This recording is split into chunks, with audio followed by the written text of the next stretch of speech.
एक तरफ फैक्ट्री की वो मशीनें और दूसरी तरफ सड़कों पर उतरे मजदूर। नोएडा में जो हुआ वो सिर्फ एक बड़ी खबर नहीं बल्कि एक बड़ा संकेत है। संकेत उस सिस्टम का जहां सरकार और मेहनत के बीच फासला बढ़ता जा रहा है। आखिर मजदूरों ने विरोध क्यों किया और सरकार ने विरोध के बाद क्या फैसला किया और इस पूरे मुद्दे पर डिंपल यादव ने क्या कहा, आइए समझते हैं इस पूरी कहानी को।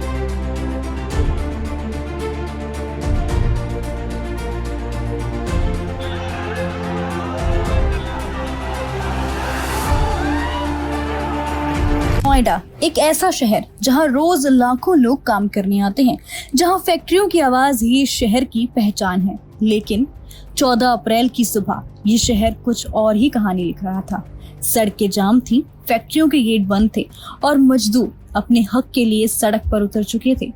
लेकिन सवाल ये है, क्या ये सिर्फ सैलरी बढ़ने की मांग थी या फिर सिस्टम के खिलाफ एक बड़ा गुस्सा? आज हम बात करेंगे नोएडा के उस मजदूर आंदोलन की जो कुछ ही घंटों में एक बड़े हिंसक प्रदर्शन में बदल गया।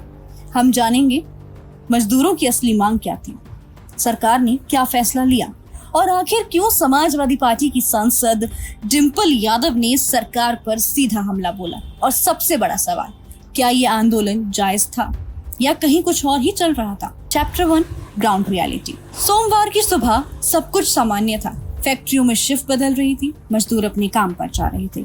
लेकिन कुछ ही घंटों में नोएडा का फेज 2 इलाका एक बड़े विरोध प्रदर्शन में बदल गया। हजारों मजदूर फैक्ट्रियों के बाहर जाम होने लगे। शुरुआत में ये शांतिपूर्ण था, लेकिन धीरे धीरे हालात बिगड़ने लगे। पथराव शुरू हुआ, गाड़ियों में आग लगा दी गई, कई फैक्ट्रियों में तोड़फोड़ हुई, पुलिस को मौके पर पहुंचना पड़ा, आंसू गैस छोड़ी गई और हालात को काबू में लाने के लिए बल प्रयोग भी करना पड़ा।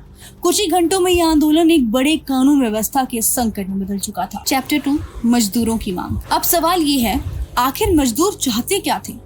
मजदूरों की मुख्य मांग क्या थी? ओवर टाइम का पूरा पैसा मिले, काम के घंटे तय हो और काम करने की स्थिति बेहतर हो। लेकिन असली कहानी इससे भी गहरी है। कई मजदूरों का कहना था कि वो 10 से 12 घंटे काम करते हैं, लेकिन महीने के आखिर में उनके हाथ में सिर्फ 11 से 15,000 रुपए ही आते हैं। अब सोचिए, दिल्ली एनसीआर जैसे इलाके में क्या इतने पैसे से एक परिवार चल सकता है?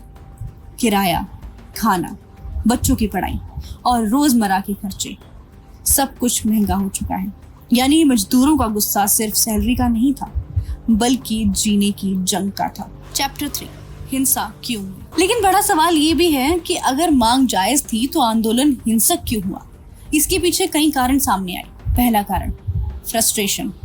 मजदूर लंबे समय से अपनी बात कह रहे थे लेकिन कोई सुनवाई नहीं हो रही थी। दूसरा कारण, अचानक भीड़। सोशल मीडिया को और लोकल नेटवर्क के जरिए कुछ ही घंटों में हजारों लोग इकट्ठा हो गए। तीसरा सबसे बड़ा कारण, भड़काऊ माहौल। जब भीड़ बड़ी होती है तो कुछ लोग हालात बिगाड़ देते हैं और यही हुआ नोएडा में। शांतिपूर्ण प्रदर्शन धीरे धीरे हिंसा में बदल गया और फिर हालात हाथ से निकले। चैप्टर 4, सरकार का फैसला। हिंसा के ठीक बाद सरकार हरकत में आई। तुरंत एक बड़ा फैसला लिया गया। मजदूरों की सैलरी में बढ़ोतरी, लगभग 20% तक वृद्धि। अलग अलग कैटेगरी के लिए नए दरें, यानी कि अनस्किल्ड, सेमी स्किल्ड और स्किल्ड सभी मजदूरों के वेतन में इजाफा किया गया। सरकार ने इसे एक बड़ा कदम बताया, लेकिन सवाल ये है, क्या ये फैसला सही समय पर आया या फिर बहुत देर हो चुकी थी? चैप्टर 5, मजदूरों की प्रतिक्रिया। सरकार के फैसले के बाद भी प्रदर्शन पूरी तरह नहीं रुका। क्यों? क्योंकि मजदूरों का कहना था कि ये बढ़ोतरी काफी नहीं है। महंगाई के हिसाब से सैलरी अभी भी कम है और असली समस्या सिर्फ पैसा ही नहीं है बल्कि सिस्टम है। यानी मुद्दा सिर्फ वेतन नहीं बल्कि सम्मान और सुरक्षा भी है। चैप्टर 6, राजनीति की एंट्री। और फिर इस पूरे मामले में एंट्री होती है राजनीति की। समाजवादी पार्टी की सांसद डिंपल यादव ने इस मुद्दे पर सरकार को घेरा। उन्होंने कहा, सरकार मजदूरों की बात नहीं सुन रही और ये पूरी तरह प्रशासन की विफलता है। उनका बयान इस पूरे मुद्दे को और भी बड़ा बना देता है, क्योंकि अब ये सिर्फ मजदूर आंदोलन नहीं बल्कि एक राजनीतिक मुद्दा बन चुका है। चैप्टर 7, सरकार वर्सेस विपक्ष। अब एक तरफ विपक्ष है जो मजदूरों के साथ खड़ा दिख रहा है और दूसरी तरफ सरकार जो कानून व्यवस्था की बात कर रही है। सरकार का कहना है हिंसा किसी भी हालत में स्वीकार नहीं। कुछ भारी तत्व भी शामिल है, जांच की जा रही है। यानी अब ये लड़ाई 3 स्तर पर चल रही है। पहला, मजदूर वर्सेस सिस्टम, दूसरा सरकार वर्सेस विपक्ष, और तीसरा कानून वर्सेस प्रदर्शन। चैप्टर 8। असली मुद्दा क्या है? अगर हम इस पूरे मामले को गहराई से देखें तो असली मुद्दा सिर्फ एक नहीं, ये 3 बड़ी समस्याओं का टकराव है। पहला, मजदूर, कम सैलरी, लंबे घंटे और खराब कामकाजी माहौल। दूसरा, कंपनियां, कम लागत से ज्यादा काम और प्रॉफिट का दबाव। तीसरा, सरकार, इंडस्ट्रियल ग्रोथ बनाए रखना और साथ ही कानून व्यवस्था संभालना।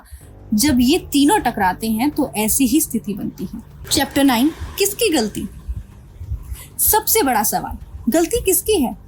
क्या मजदूर गलत है या सरकार या फिर कंपनियां? सच ये है, मजदूरों की मांग जायज है लेकिन हिंसा गलत है। सरकार का फैसला जरूरी था लेकिन देर से आया। यानी यहाँ कोई एक पूरी तरीके से सही या गलत नहीं है। अब सवाल है आगे क्या? क्या मजदूरों की मांग पूरी होगी? क्या और आंदोलन होंगे? क्या ये पूरे देश में फैल सकता है? विशेषज्ञ मानते हैं कि अगर समय पर समाधान नहीं हुआ तो ये एक बड़ा नेशनल पैटर्न बन सकता है। नोएडा की यह घटना सिर्फ एक शहर की कहानी नहीं है, ये एक संकेत है कि सिस्टम में कहीं ना कहीं समस्या है, कि मजदूरों की आवाज दबाई जा रही है और अगर समय रहते सुधार नहीं हुआ तो हालात और भी बिगड़ सकते हैं। तो आप क्या सोचते हैं? क्या मजदूर सही है या सरकार? कमेंट में जरूर बताइएगा।